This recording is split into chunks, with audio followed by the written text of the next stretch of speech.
কি মানুষ যুবক রে, কল্পনার জগতে চিন্তা করেন বেঁচে থাকবেন কিনা। একসাথে যদি 20টা হাড় ভেঙে দেওয়া হয়, বিজ্ঞান গবেষণা করে বলছে 1 লক্ষ যুবকের শরীর থেকে যদি একসাথে 20টা হাড় ভেঙে দেওয়া হয়, ও যুবক তুমি ব্যথা পাবে সর্বোচ্চ 40 থেকে 42 ইউনিট, 40 থেকে 42 ইউনিট। বিজ্ঞান বলছে 1 লক্ষ যুবককে যদি ভেঙে দেওয়া হয়, একটা যুবকও দুনিয়ায় বেঁচে থাকতে পারবে না। 40-42 ইউনিট ব্যথা সহ্য করতে কোনো যুবক পারবে না। যদিও কেউ বেঁচে থাকে তবুও সেটা গড গিফট, আল্লাহ যদি বাঁচায় রাখে তাহলে সম্ভব। বিজ্ঞানের থিওরিতে এই 40-42 ইউনিট ব্যথা পেয়ে কোনো যুবক বেঁচে থাকার সম্ভাবনা নাই। এ বেঈমানের দল, আমার আল্লাহ বললেন বিল ওয়ালিদাইনি ইহসানা, সন্তান রে তুমি তোমার মা বাবার হক আদায় করবে কেন? ও যুবক, তোমার 20টা হাড় ভাঙার চেয়ে তোমার মা 45 ইউনিট পর্যন্ত ব্যথা সহ্য করে তোর মতো একটা নাফরমানকে দুনিয়ায় ভূমিষ্ঠ করেছে। এটা সবাই জোরে আওয়াজ দিয়ে বলেন ঠিক না বেঠিক? সম্মানিত হাজিরিন, আপনি যেদিন দুনিয়ায় এসেছিলেন মা এত ব্যথা পেয়েছে, কারণটা দেখেন। আপনার বডিটা ছিল 3 কেজি 4 কেজি 2.5 কেজি ওজন, আর আপনার এই 2.5 কেজি 3 কেজি 4 কেজি ওজনের এই বিরাট বড় বডিটা মায়ের পেট থেকে যেদিন দুনিয়ায় এসেছিলেন, একটা স্পর্শকাতর ছোট্ট জায়গা দিয়ে মা ডেলিভারি করেছে। মা জননী যখন কমপক্ষে 45 ইউনিট ব্যথা পেয়েছে, 1500 বছর পূর্বে আপনার আমার নবী, বিজ্ঞানের বিজ্ঞান যিনি, দয়ার নবী বলেছেন দুনিয়ার মা সন্তান ডেলিভারি করতে চাইও, এত পরিমাণ ব্যথা তুমি পাইছো। দুনিয়ার কোন মা যদি সন্তান ডেলিভারি করতে যাইয়া মারা যায়, ওই মায়ের মধ্যে যদি ঈমান থাকে, আমি আল্লাহ তাআলা কিয়ামতের ময়দানে, আমার নবী বলেন আমার আল্লাহ তাআলা কিয়ামতের ময়দানে ওই মাকে সাধারণ মহিলাদের কাতারে উঠাবেন না। আল্লাহ তাআলা ওই ঈমানওয়ালা সন্তান ডেলিভারি করতে যাইয়া মারা যাওয়া মাকে শহীদের মর্যাদা দান করে দিবে। মায়ের 1 ধার দুধের দাম কাটিয়া গায়ের চাম, মায়ের 1 ধার দুধের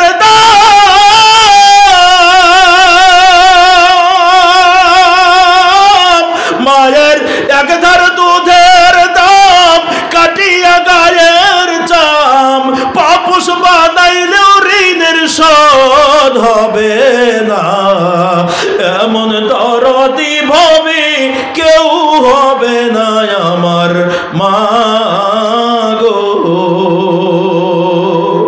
এমন দরদি ভবে কেউ হবে না আমার মা গো। আজকের মজলিসে যারা আছেন, জানি না কার মা নাই কার আব্বা নাই, একটু হৃদয়ের কান দিয়ে শুনে নিন, ওই মা কত দামি, ওই বাবা কত দামি। এ পর্যন্ত তাদের গুরুত্ব বোঝানোর জন্য বলেছিলাম। আল্লাহর নবীর একজন প্রিয় সাহাবী ইয়ামেন থেকে মাকে ঘাড়ে করে নিয়ে আল্লাহু আকবার হজের কাজ সমাধান করেছেন।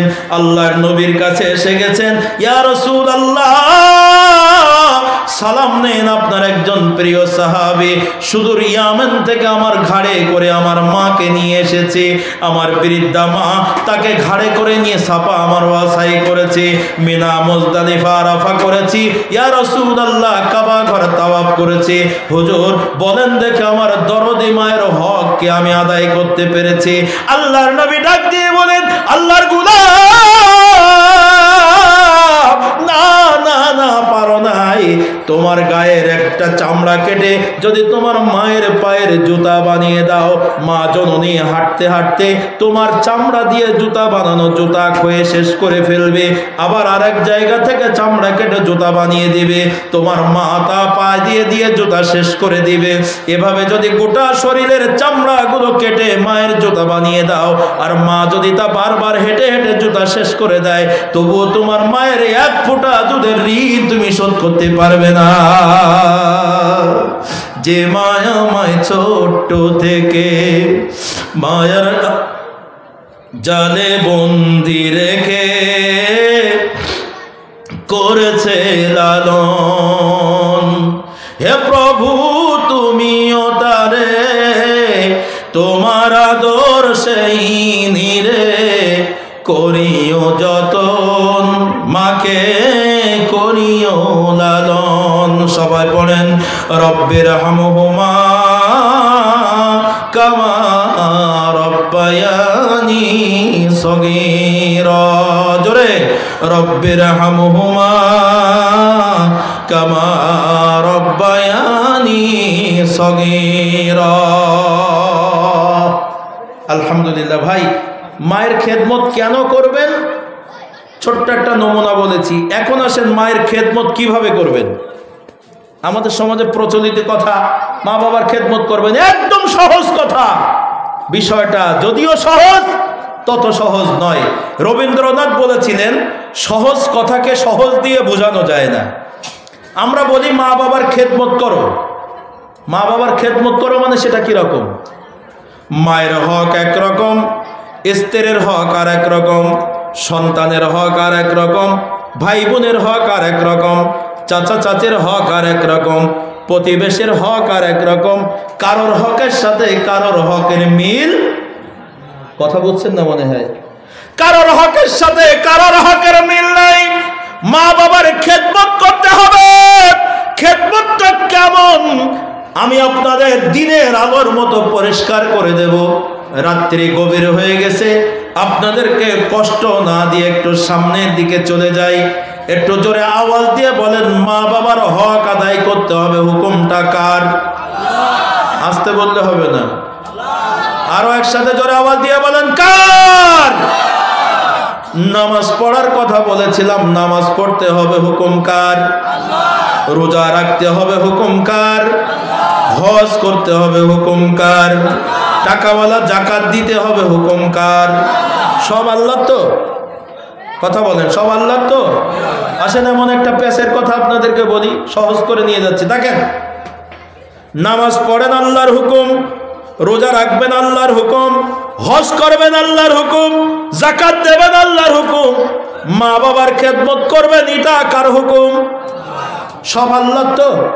আচ্ছা, আল্লাহর এই হুকুমগুলোর ভিতরে পাওয়ারের কম বেশি আছে কি? আপনারা মনে হয় এভাবে কোনোদিন ওয়াজ শোনেন নাই। আমি যেভাবে খুঁটে খুঁটে কথা বলছি, আপনাদের এদিকের ওয়াজ এভাবে হয় কিনা কি জানি। আপনাদের একটু কষ্ট হয়ে যাচ্ছে, বুঝতে পারছি। একটু জোরে আওয়াজ দেন তো, আল্লাহু আকবার। আচ্ছা, নামাজ পড়ার হুকুম আল্লাহর, মা বাবার হক আদায় করতে হবে, হুকুম আল্লাহর। রোজার হুকুম আল্লাহর, মা বাবার খেদমত করতে হবে, হুকুম আল্লাহর। হজ করতে হবে, হুকুম আল্লাহর, মা বাবার খেদমত করতে হবে, হুকুম আল্লাহর। রোজা রাখতে হবে, হুকুম আল্লাহর, মা বাবার খেদমত করতে হবে, হুকুম আল্লাহর। এই হুকুমের ভিতরে পাওয়ারের কম বেশি আছে কিনা, গুরুত্ব কম বেশি আছে কিনা ভাবেন নাই? ভাবনার জগতে নিয়ে যায়। তাকান এক মিনিট, হজ আল্লাহর হুকুম, জীবনে একবার। কথা বলেন কয়বার? আরে জোরে বলেন, জীবনে কয়বার? আপনার 100 বছর বয়স, 1000 কোটি টাকার মালিক, একবার হজ করবেন, আমার আল্লাহ আর আপনাকে একবারও বলবে না তুমি আবার যাও। একবার হজ করলে সারা জীবনের জন্য ফরজ আদায় হয়ে যায়। প্রতি বছর যাওয়া লাগে না, একবার ফরজ। আসেন, জাকাত দেওয়া ফরজ, বছরে হিসাব করে প্রতিদিন দেওয়া লাগবে না, একদিন জাকাত দিয়ে দেবেন, আর সারা বছর জাকাতের কোনো খবর নাই। কথা কোন ঠিক না ঠিক? নাকি জাকাত প্রতিদিন দেওয়া লাগে? বছরে একদিন দিয়ে দিবেন, ঝামেলা শেষ। খুব সহজ ভাষায় বলছি, আবারও বলছি, আজ এ টিচার আমি একজন শিক্ষক, তাই সবসময় খেয়াল করি ছাত্ররা যেন আমার পড়ানোটা বোঝে। যদি আমার পড়ানো ছাত্ররা না বোঝে তাহলে আমি ব্যর্থ শিক্ষক। তো আমি মাহফিলের জগৎটাকে, তাফসিরের জগৎটাকে, ওয়াজের মাঠটাকে ঠিক একই রকম মনে করি। আমার শ্রোতারা যদি আমার ভাষা বুঝতে না পারে, আমার বয়ান থেকে যদি কোনো শিক্ষা না নিতে পারে, তাহলে আমি একজন ব্যর্থ বক্তা। তাই আপনাদের দুই পায়ে হাত রেখে বলছি, আমার কথা যদি বুঝতে না পারেন লুকমা দিবেন। আমার 2 ঘন্টা, 3 ঘন্টা, 4 ঘন্টা, 5 ঘন্টা এগুলো আমি কোনো হিসাব করি না। আমি হিসাব করি এই বিষয়টা শেষ করতে কত সময় লাগবে। সেটা 2 ঘন্টা হতে পারে, সেটা 5 ঘন্টা হতে পারে। আলহামদুলিল্লাহ, শরীর দিয়েছেন কে? আরো জোরে বলেন। আপনারা কি মনে করছেন যে আমার শরীর দুর্বল হয়ে গেছে? আরে কথা বলেন। 2 ঘন্টা পার হয়েছে, আমি মনে করছি এখন শরীরে মাত্র এনার্জি শুরু হয়েছে। যদি এখন চিৎকার দেই তাহলে বুঝতে পারবেন শুধু শুরু করেছিলেন যা, তার সেই এখন পাওয়ার খুব বেশি কম নাই। একটু জোরে আওয়াজ দেন, নারায়ে তাকবীর। আরো জোরে আওয়াজ দেন, নারায়ে তাকবীর। রঙিন এই পৃথিবী ছাড়িতে হইবে, সাদের এই দেহ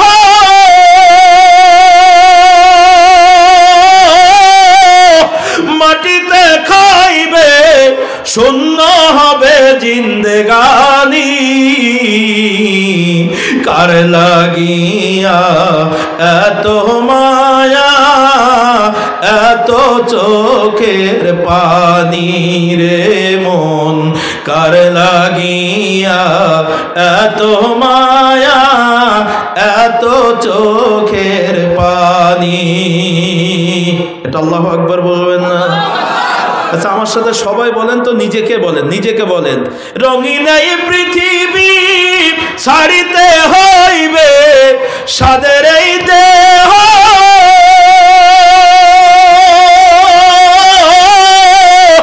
মাটিতে খাইবে, শূন্য হবে জিন্দেগানি। বলেন, কার লাগিয়া এত মায়া, এত চোখের পানি। জোরে, কার লাগিয়া এত মায়া, এত চোখের পানি রে মন, কার লাগিয়া এত মায়া, এত চোখের পানি। সন্ধ্যা হলে ডুবিবে বেলা, সঙ্গ হবে ভবেরি মেলা। সন্ধ্যা হলে ডুবিবে বেলা, সঙ্গ হবে ভবেরি মেলা। কেউ বা দিবে আখিরি গোসল, কেউ বা দিবে আখিরি গোসল, কেউ বা আনবে আতর দানি। কার লাগিয়া এত মায়া, এত চোখের পানি রে মন, কার লাগিয়া এত মায়া, এত চোখের পানি। আমার ভাইজান, হজ জীবনে একবার ফরজ, যাকাত বছরে একদিন আদায় করলে সারা বছরের হক আদায় হয়ে যায়। রোজা ফরজ, বছরে 1 মাস, 1 মাস আদায় করলে বাকি 11 মাস আর আমার আল্লাহ হজে, আল্লাহু আকবার, রোজার ব্যাপারে কোনো জিজ্ঞাসা করবেন না। একটু কথা আওয়াজ দিয়ে বলেন, ঠিক না বে ঠিক? কথা বুঝে আসছে? আমি আবার সেখানে এসে গেছি। শোনেন, 1 মাস রোজা রাখবেন তো 11 মাস আমার আল্লাহ বলবেন আর তুমি রোজা রাখো, ঠিক তো? আসেন, নামাজ ফরজ, কিন্তু দৈনিক 5 বার, ঠিক তো? তাকান তাকান, ফজর পড়বেন জোহর পর্যন্ত, বান্দা তুমি আর নামাজ পড়া লাগবে না। তুমি এখন খেলা করো, তুমি এখন ঘুমাও, তুমি এখন কাজ করো, তুমি এখন গল্প করো, বান্দা তোমার স্বাধীনতা আছে। ফজর পড়ে নাও তো জোহর পর্যন্ত আমি আল্লাহ তোমাকে আর নামাজের ব্যাপারে পিড়াপিড়ি করবো না। বান্দারে জোহরের নামাজ পড়ে নাও, তা আসর পর্যন্ত মাঝখানে একটা ফাঁকা আছে, তুমি কায়দে ওলা করো, তুমি ঘুমিয়ে পড়ো, তুমি গল্প করো, আমি আল্লাহ তোমাকে আর বাড়াবাড়ি করবো না। বান্দা তুমি আসর পড়ে নাও, মাগরিব পর্যন্ত তোমার স্বাধীনতা। বান্দা মাগরিব পড়ে নাও, ঈশা পর্যন্ত তোমার স্বাধীনতা। বান্দা ঈশা পড়ে নাও, ফজর পর্যন্ত তোমার স্বাধীনতা। যদি পারো আখের রাত, শেষ রাত, ও মিনাল লাইলি ফাতাহাজ্জাদ বিহি নাফিলাতান লাক আসা আইয়াবআসাকা রব্বুকা মাকামাম মাহমুদা। যখন রাত্রি নিঝুম নেই চোখে ঘুম, যখন রাত্রি নিঝুম নেই চোখে ঘুম, একলা শূন্য ঘরে তোমায় মনে পড়ে আল্লাহ, তোমায় মনে পড়ে। আল্লাহর ওলি যদি হতে চাও তাহলে তাহাজ্জুদ তোমাদের জন্য অতিরিক্ত করেছি আমি। আল্লাহর কামিল বান্দা হওয়ার জন্য তাহাজ্জুদকে তোমাদের জন্য নফল করে দিয়েছি, অতিরিক্ত করে দিয়েছি। সুযোগ পাইলে তুমি পড়ে নাও। তাহাজ্জুদ পড়তে পারো নাই, কোনো গুনাহ হয় নাই। বান্দারে আসো তো, ফজরের নামাজ পর্যন্ত আমি আল্লাহ তোমাকে স্বাধীনতা দিলাম। এক ওয়াক্ত থেকে আরেক ওয়াক্তের মাঝখানে ফাঁকা জায়গা তোমার স্বাধীনতা। আসেন আবার বলছি, নামাজ 5 ওয়াক্ত মাঝখানে মাঝখানে স্বাধীনতা। রোজা বছরে 1 মাস, হজ জীবনে একবার, যাকাত বছরে একদিন আদায় করলে সারা বছরের আদায় হয়ে গেল। এখন মা বাবার হক আদায় করতে হবে, এটা আল্লাহর হুকুম। তাহলে এটা কি হজের মতন জীবনে একদিন? আরে কথা কন না কে? এটা কি রোজার মতন বছরে 1 মাস মা বাবার খেদমত করবেন? মা বাবার খেদমত কি রোজার মতন বছরে 1 মাস করবেন? মা বাবার খেদমত কি যাকাতের মতন বছরে একদিন করবেন? মা বাবার খেদমত কি নামাজের মতন দৈনিক 5 বার করবেন? না না বান্দা না। নামাজ, রোজা, হজ, যাকাত এটা হলো আমি আল্লাহর সাথে হুকুকুল্লাহ, আমি আল্লাহর হক, এটা আমি আল্লাহর সাথে সম্পৃক্ত। আর তোমার মা বাবার হকটা আনলিমিটেড। বরং উফফি ওয়ালা তানহারহুমা ওয়া কুল্লাহুমা কাওলান কারীমা। একটা মুহূর্তের জন্য, একটা বারের জন্য ধমক দিয়ে কথা বলতে পারবে না, ওহ শব্দ পরিমাণ আওয়াজ দিতে পারবে না। বরং সর্বক্ষণিক তুমি তোমার মা বাবার সাথে বিনয়ের ব্যবহার করবে। যদি বুঝে থাকেন জোরে বলেন হুকুমটা কার? বোঝার জন্য আবারও বলছি, তাকান ভাইজান, আপনি নামাজ পড়তে পারেন নাই। শুরুতে বলেছিলাম অনেক লোক আছে 50-60 বছর বয়স হয়ে গেছে, নামাজ পড়তে পারেন নাই। আজকে যদি তওবা করে, আল্লাহ চুল দাড়ি পেকে গেছে, নামাজ না পড়লে মুসলমান থাকা যায় না, হুজুর বললেন তো আজকে থেকে আর নামাজ ছেড়ে দেব না, আল্লাহ তুমি আমাকে মাফ করে দাও। বলেন তো আমার আল্লাহ তওবা করলে বিগত জীবনের নামাজ না পড়ার গুনাহ মাফ করে দিতে পারে কি পারে না? একটু জোরে বলেন। আল্লাহ দয়ার সাগর। আপনি জীবনে রোজা রাখেন নাই, এবছর নিয়াত করলেন মায়ের আল্লাহ কখন মরে যাব জানি না, ফরজ রোজার ছেড়ে দেব না। অন্তর থেকে তাওবাতুন নাসুহা করেছেন, আর কোনোদিন অপরাধ করবেন না। বলেন তো দেখি আমার আল্লাহ আপনার তওবা করার কারণে বিগত জীবনের রোজা না রাখার গুনাহ মাফ করে দিতে পারে কি পারে না? পারে। হ্যাঁ আসেন, লম্বা করছি না। তাহলে নামাজ না পড়ার গুনাহ তওবা করলে আল্লাহ মাফ করে দেয়, রোজা না রাখার গুনাহ তওবা করলে আল্লাহ মাফ করে দেয়।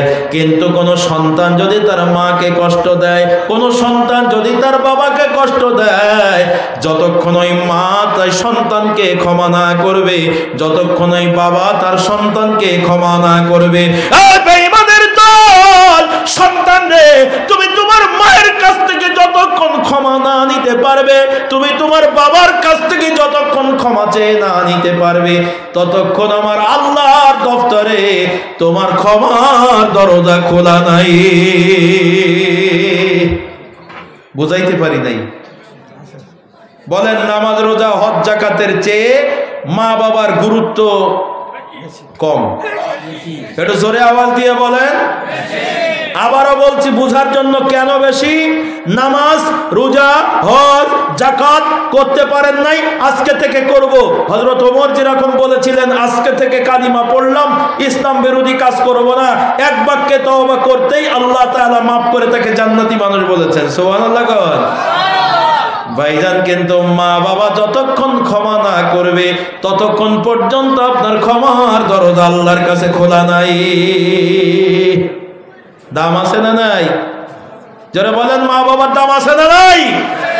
সহজ করে নিয়ে চলে যাচ্ছি। তাই আবারও বলছি, অনেক মানুষ নামাজ পড়ে কিন্তু মা বাবার সাথে সম্পর্ক নাই, অনেক মানুষ রোজা রাখে কিন্তু মা বাবার সাথে সম্পর্ক নাই। কিন্তু মা বাবার সাথে সম্পর্ক না রাখলে আল্লাহু আকবার, জান্নাত আপনার জন্য বরাদ্দ নাই। আজকের মাহফিলে যারা আছে, আমি আপনাদের সামনে বলছিলাম ভাই, মা বাবার হক আদায় করতে হবে, কথাটা আল্লাহর। কিন্তু আমার আল্লাহ তাআলা কোরআনের ভিতরে কোন ভাষায় বলেছেন? আমার আল্লাহ বলেছেন ওয়াবিল ওয়ালিদাইনি ইহসানা, সন্তানেরা মা বাবার পরে ইহসান করবা। একটু সুবহানাল্লাহ বলেন তো। মা বাবার পরে কি করবা? আরবি শব্দ ইহসান। জোরে বলেন, মা বাবার পরে কি করবা? ইহসান করবা। আমরা যেটা খেদমত বলি ওটা আমাদের বাংলা খেদমত বলি, কিন্তু আল্লাহ বলেছেন খেদমতের সেই কথাটা কোরআনে আল্লাহ বলেছেন ইহসান, মা বাবার পরে ইহসান করবা। এখন একটু শোনেন, মা বাবার হক আদায় করবেন তো ইহসান কাকে বলে, ইহসান কেমন, এটা বোঝার জন্য 1 মিনিট। আরবি একটা শব্দ আমাদের কাছে আছে, খুব প্রচলিত, শব্দটার নাম ইনসাফ। একটু জোরে বলেন, শব্দটার নাম কি? আচ্ছা, ইনসাফ মানে কি? কথা কয় না। সারা জীবন ওয়াজ শুনেছেন, এতটুকু কথা এখনো ক্লিয়ার করতে পারেন নাই। ইনসাফ মানে হলো ন্যায় বিচার। ভয় পাচ্ছেন আপনারা? আরে ভাই, ভয়ের কিছু নাই তো, জি না। ইনসাফ মানে হলো ন্যায় বিচার, যার যেটা পাওনা তাকে সেটা বুঝিয়ে দেওয়া, এটার নাম কি? ইনসাফ। আর ইনসাফের চেয়ে আরো 1 গ্রেড উপরের স্তর হলো ইহসান। ইহসান মানে হলো অনুগ্রহ করা, ইহসান মানে হলো দয়া মায়া করা, দয়া পরবশ হওয়া। এটাকে বোঝার জন্য একটা উদাহরণ দেই। আপনাদের পার্শ্ববর্তী বাজারের নাম কি? হ্যাঁ, কৃষ্ণনগর, আউলিয়া বাজার। আচ্ছা, সহজ করে দিই। হ্যাঁ, তাফসীর বোঝার জন্য সহজ বলছি, শোনেন। মা বাবার হক আদায় করতে হবে শব্দটা আল্লাহ কোরআনে বলছেন ইহসান। মা বাবার খেদমত করো, এটা হলো ঢালাও কথা। এ কথার ভিতর দিয়ে আমাদের বুঝ হয় না মা বাবার খেদমতের ক্লাসিফিকেশনটা কি। বুঝতেছিলাম ভাই, শোনেন। আপনার বাজার থেকে হঠাৎ যেয়ে দেখলেন পেঁয়াজের দাম কমে গেছে। এখন বাজারে পেঁয়াজের দাম কত? 50 না 60 নেই? আমি গত পরশুদিন কিনলাম 50 টাকা, কলকাতা 50 টাকা। জি, যাই হোক, আপনাদের সাথে মিল দেখেই বলছি। ধরেন এখন বাজারে 60 টাকা পেঁয়াজ, তুলনামূলক গত 2 বছর আগে ছিল 10 টাকা 8 টাকা। তার চেয়ে এখন বেশি না কম? হ্যাঁ, বেশি। হ্যাঁ, আমি ইহসান বোঝার জন্য সহজ একটা ভাষা বলছি, শোনেন। এখন চাচা মিয়া মুরব্বী মানুষ, বাজারে যাওয়া অভ্যাস। হঠাৎ হাটবারের দিন বাজারে দেখে পেঁয়াজের দাম কমে গেছে, 20 টাকা পেঁয়াজের কেজি। এখন 4টা ছেলে চিন্তা করছে, ছেলেরা বাজারে কোথায় কি আছে পাইকার। বলছে আমি পেঁয়াজ যা আছে সব বিক্রি করে চলে যাব, আমার বিপদ, খুব ব্যস্ত আছি। 20 টাকা 20 টাকা, 20 টাকা 20 টাকা। যার নাম 20 টাকা ওর নাম কি 20 টাকা না নাকি? না 20 আর 20 আলাদা? একই তো। আমাদের ওখানে একজন সাইকেলের ব্যবসায়ী ছিল, ওর নাম হলো গফুর। তো একটু হাঁপ পাগল মতন। তা আমি বলছি, গফুর ভাই, সাইকেলের ব্যবসা কিরকম চলছে? তো বলছে হুজুর ১,৫০০ টাকা সাইকেল ১৫০০ টাকায় বেচেছি। কি লাভ হয়েছে না? আরে কথা কয় না, সমান সমান। তো এখন চাচা মিয়া দেখে বাজারে পেঁয়াজের কেজি ২০ টাকা। তো বলছে ছেলেরা কেউ আসছে কিনা জানি না, এই দোকানদার আমার তাড়াতাড়ি আমার ৪ ছেলের জন্য ৪-১০ 40 কেজি ১ মন দিয়ে দাও। বস্তার ভিতরে পেঁয়াজ ওজন দেওয়া শেষ। চাচা মিয়ার কাছে টাকা ছিল, দিয়েও দিয়েছে। এখন চাচা মিয়া লাঠি নিয়ে হাঁটছে, কোন তো ১ মন পেঁয়াজ নিয়ে কে হাঁটতে পারবে? আরে হানা বলেন না কেন? এহসান কাকে বলে জীবনে কোনোদিন আর এ শোনা লাগবে না। শোনেন, মা বাবার হকটা কেমন এটা বলছি, কেন আদায় করবেন সেটা বলেছিলাম, এখন কেমন ভাবে আদায় করবেন সেটা বলছি। আল্লাহ বলেছেন ওয়াবিল ওয়ালিদাইনি ইহসানা, তোমরা মা বাবার পরে ইহসান করবা, মা বাবার পরে অনুগ্রহ করবা, মা বাবার পরে দয়া পরবশ হবা। সেটা কেমন বোঝার জন্য বলছি। এখন চাচা মেয়া ১ মন পেঁয়াজ কিনে বড় বিপদে পড়ছে, পেঁয়াজের বস্তা নিতে পারে না। এখন বাজারে কিছু গরিব মানুষ পাওয়া যায়, তারা লিভার জাতীয়, তারা মাথায় করে বহন করে দেয়, তাদের একটা বেনিফিট টাকা দেওয়া লাগে। একটা ছেলে এসে বলছে চাচা, ও দাদা, দাদা তুমি এই পেঁয়াজ কোথায় নেবা? বলছে আমার বাড়ি অমুক গ্রামে। তো বলছে আমি পেঁয়াজ মাথায় করে বয়ে দিলে কয় টাকা দিবা? বলছে ঠিক আছে, কেজি প্রতি ১ টাকা করে দেব। এখানে 40 কেজি পেঁয়াজ আছে, তোমার 40 টাকা দেব।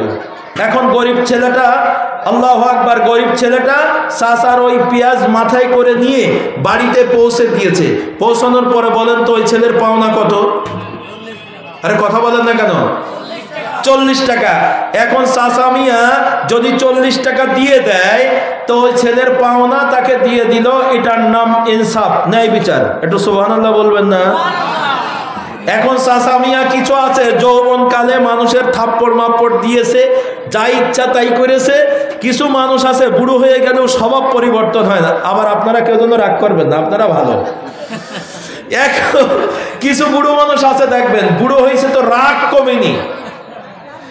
এখন ওই পেঁয়াজের বস্তা নামানোর পরে ছেলেটা 40 টাকা পাওনা চাইছে, পকেট থেকে বের করে 30 টাকা দিছে, দিয়ে বলছে এই নাও এটা নিয়ে যাও। তো বলছে দাদা আপনি যে বললেন 40 টাকা দিবেন, 10 টাকা কম দিচ্ছেন কেন? তো মুরব্বী বলছে এই আমার সাইজ ছেলে, আমি বুড়ো মানুষ, বাজারে কিছু বলিনি, আমার চিনিস, এই লাঠি দিয়ে তো ঠ্যাং ভেঙে দেবো। তার সেই যা দিছে ওইটা নিয়ে চল যা। গরিব মানুষ, অসহায় মানুষ মুরব্বীর ধমক শুনে আস্তে করে চলে গেল।